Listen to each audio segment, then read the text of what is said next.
వరి కోసి 10 రోజులు అవుతుంది. 10 రోజుల నుండి ఎండపోసుకుంటా ఉంటున్నాము. వర్షాలు పడుతూనే ఉన్నాయి. మళ్ళీ ఎండ పోస్తున్నాము. పడదలు కొత్తవి కొనుకొచ్చినాము. మళ్ళా కప్పినాము. మళ్ళీ ఎండ పోస్తున్నాము. ఈ వర్షాలు మళ్ళీ మళ్ళీ పడుతున్నాయి. కొంచెము ప్రభుత్వము ఆలోచించి ముందుకు రావాలని కోరుకుంటున్నాను.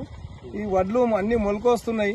ఎండ పోస్తా ఉంటే మళ్ళీ మొలకొస్తున్నాయి. కొద్దిగా తొందరగా స్టార్ట్ చేయాలని ప్రభుత్వాన్ని వేడుకుంటున్నాను.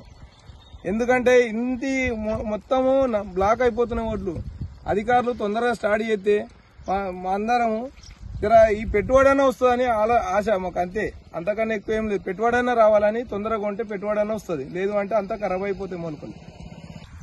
దాదాపు సుమారుగా 10 రోజులు అవుతుంది రోడ్డు మీద పోసి వడ్లు మొత్తం మొలకొచ్చే ప్రయత్నంలో ఉన్నాయి వడ్లు. అధికారులు ఎందుకు స్పందిస్తలేరు? అసలు మొలకొచ్చే ప్రయత్నం, రైతు పెట్టే పంట పెట్టుబడి కూడా వచ్చే ప్రయత్నం లేదు. ప్రభుత్వం ఏమో తడిసిన ధాన్యాన్ని కూడా కొనమని చెప్తుంటే అధికారులు ఎందుకు మరి స్పందిస్తలేరు? ఇవాళ ఈ వడ్లను చూస్తూ ఉంటే బాధాకరంగా అనిపిస్తూ ఉంది. ఇంకో 2 రోజులు అయితే మొత్తం మొలకొచ్చే ప్రయత్నం ఉంది. ఇప్పటి వరకు ఇక్కడ సెంటర్ స్టార్ట్ చేసిరు కానీ కొనుగోలు మాత్రం స్టార్ట్ చేయలేదు.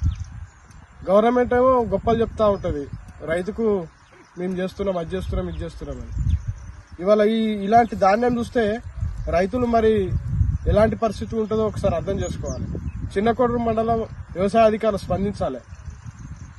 వీళ్ళు మ్యాచర్ ఎంతున్నా కూడా గవర్నమెంట్ మంత్రులు చెప్తా ఉన్నారు, మ్యాచర్ ఎంతున్నా కొనుగోలు చేయండి, వచ్చే 3-4 రోజులు భారీ వర్షాలు ఉన్నాయని చెప్పి మంత్రులు చెప్తా ఉన్నా కూడా అధికారులు ఎందుకు స్పందిస్తలేరు?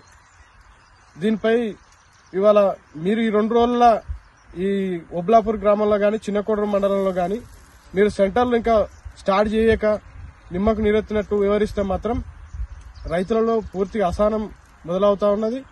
మీరు ఈ 2 రోజుల్లో కనుక మీరు ఈ కొనుగోలు కేంద్రాన్ని ఎట్లా అసలు మ్యాచర్ ఉన్నా లేకున్నా మీరు కొనుగోలు చేయాలి. ఎందుకంటే భారీ వర్ష సూచన ఉన్నది కాబట్టి రైతులను ముంచకుండా అధికారులను మేము హెచ్చరిస్తా ఉన్నాం, కొనుగోలు చేయాలని హెచ్చరిస్తా ఉన్నాం. లేని పక్షంలో తీవ్రమైన ఆందోళన కార్యక్రమాలు కూడా చేయడానికి సిద్ధంగా ఉన్నాం. మొలకొచ్చేటట్టున్నాయి, కోసి 10 రోజులే. ఈ అధికారులు కొనక అంతా ఆగమైపోయింది. వచ్చిన పెట్టుబడి కూడా వెళ్ళేటట్లేదు. ఇలా ఎంతకంటే